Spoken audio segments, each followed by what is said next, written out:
seen téléspectateur ñun ñoo ko gisandoo gis nga sànq bi ma fiy ñëw ni ma meloon mais gis ngeen vidéo yi fi jot a jàll sànq jàpp nañ ma waa Institut Mayena jàpp nañ ma defaral ma sama tànk yi ba mu baax macha allah tey nag ñu toog ak kenn ki nga xamante ne moo di Camara mu gën ñoo expliquer li nga xamante ne moo di seen liggéey ñu ngi koy bàyyi mu déglu Camara ñu ngi lay nuyu.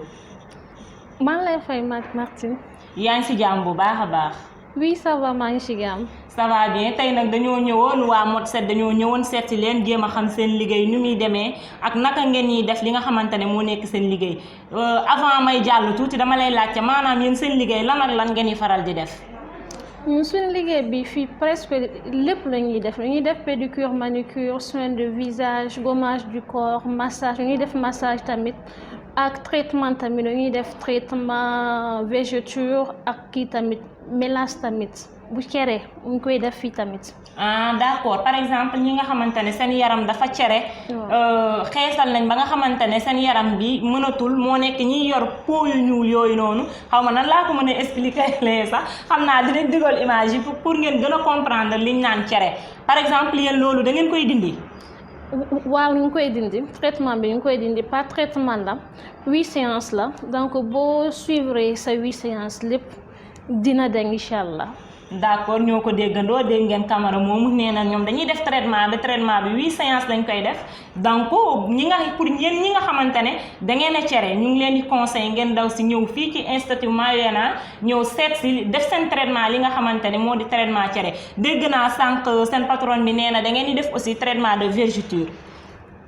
waaw ñu ngi def traitement végéture tamit loolu tamit 8 séances la boo ñëwee première fois da ngay def fay moitié séance bi ba sa 4e séance bi nga commencé fay lu des maintenant 2e séance rek da ngay gis kii bi traitement bi résultat bi muy wàññee ko bu baax. d'accord ñun ñoo ko déggandoo yéen xale yu jigéen yi yéen ñi nga xamante ne da ngeen a nekk ci réseaux sociaux bi produit ngeen jënd lépp lu ñu leen wax ne day dindi vergeture rek yéen a ngi ciy jënd maa ngi leen di conseil ngeen daw fii ki nga xamante ne moo nekk Institut Mayena ñoom nee nañ dañuy def traitement bi te traitement bi fii ak boo defee deuxième séance bi n'est-ce pas. waaw boo defee deuxième séance bi di nga commencer gis ay résultats kon li nga xamante ne moo gën a sûr te moo gën a garanti maa ngi leen di conseiller ngeen ñëw fii nii nga xamante ne moo nekk Yoff ci rond-point bi en face Philippe Senghor maa ngi lay bàyyi Camara nga expliquer comme seen adresse nga gën ko expliquer mën a joxe tamit numéro bi pour ñi nga xamante ne dañ leen di soxla pour ñëw ci institut bi nan lay def bu mën a jokkoo ak yéen. rond-point Yoff la ñu nekk côté Philippe Senghor bi côté Ouest Foire bi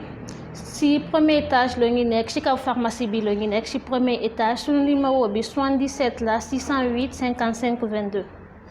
ñoo ko déggandoo seen numéro bi nee na 77. 78 la 78 608 55 22 pour bi nga xamante ne téléphone fixe bi la 33 820 50 73 rond-point Yoff en face hôpital Philippe Maguilène Senghor loolu moom moo nekk seen adresse.